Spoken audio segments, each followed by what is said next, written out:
I'm here to talk about success. I went to college.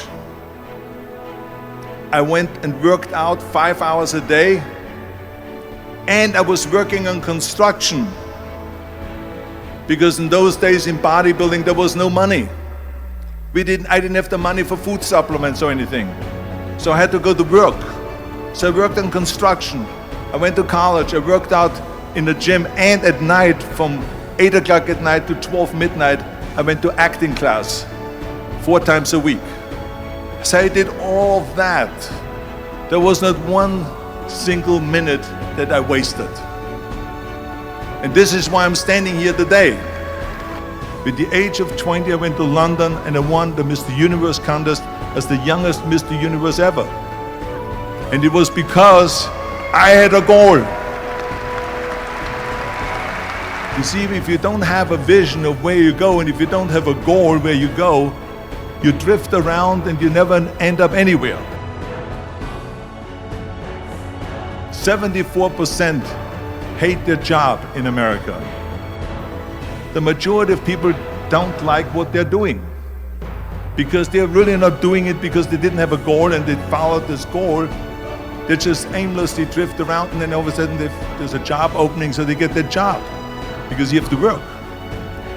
But then when you work, it's a chore. It's work. It's not fun. So if you think about, only a quarter of the people really enjoy what they're doing in life. So people always ask me, when they saw me in the gym in the pumping iron days, they say, why is it that you're working out so hard? 5 hours a day, 6 hours a day, and you have always a smile on your face. The others are working out just as hard as you do, and they look sour in the face. Why is that? And I told people all the time, I said, because to me, I'm shooting for a goal. In front of me is the Mr. Universe title. So every rep that I do gets me closer to accomplishing that goal, to make this goal, this vision, turn into reality. Every single set that I do, every repetition, every weight that I lift will get me a step closer to turn this goal into reality. So I couldn't wait to do another 500-pound squat.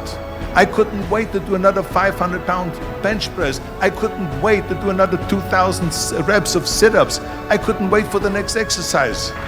So let me tell you something, visualizing your goal and going after it makes it fun. You got to have a purpose no matter what you do in life. You got to have a purpose. And Muhammad Ali worked his butt off, and I saw it firsthand. And I remember that there was a sports writer that was there in the gym when he was working out and he was doing sit-ups. And they asked him, how many sit-ups do you do? And he said, I don't start counting until it hurts. Now think about that. He doesn't start counting his sit-ups until he feels pain. That's when he starts counting. That is working hard. And so you can't get around the hard work. It doesn't matter who it is. Work your ass off. There is no magic pill. There is no magic out there. You cannot get around. You have to work and work and work. Make sure of this and make sure of that and all that stuff.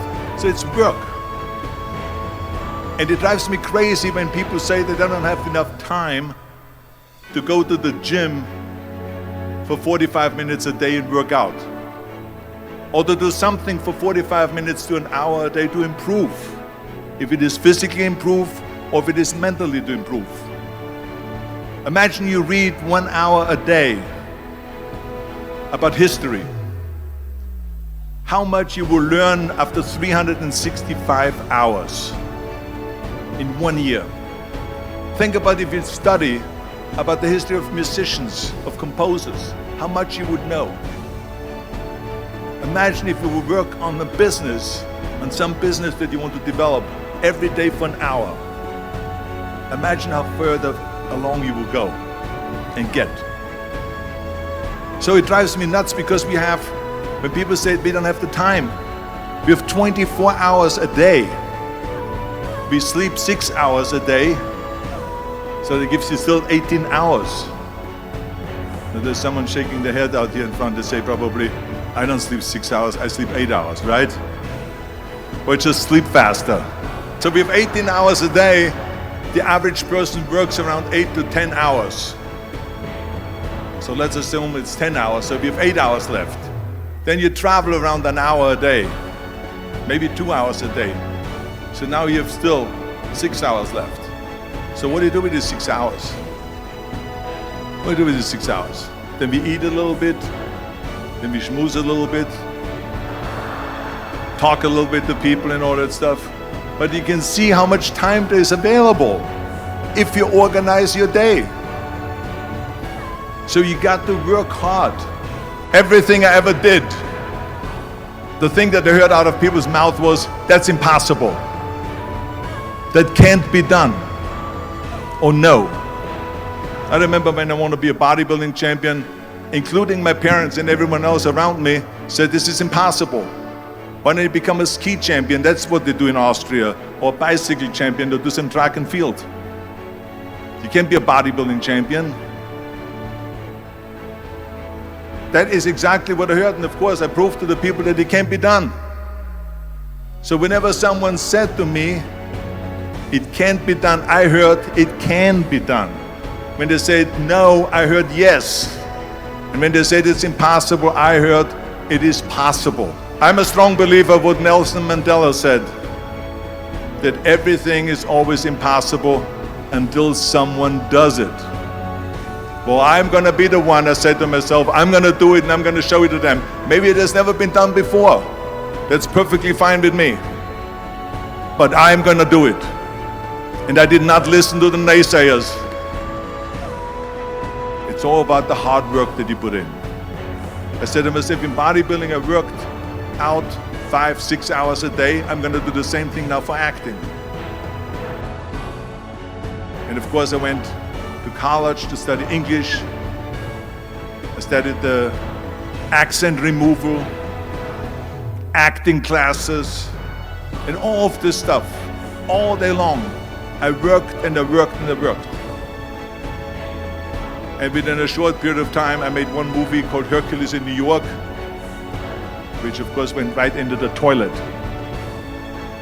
But it didn't discourage me. I still had the same vision. And then all of a sudden I did Streets of San Francisco. I did Stay Hungry and Pumping Iron and The Villain.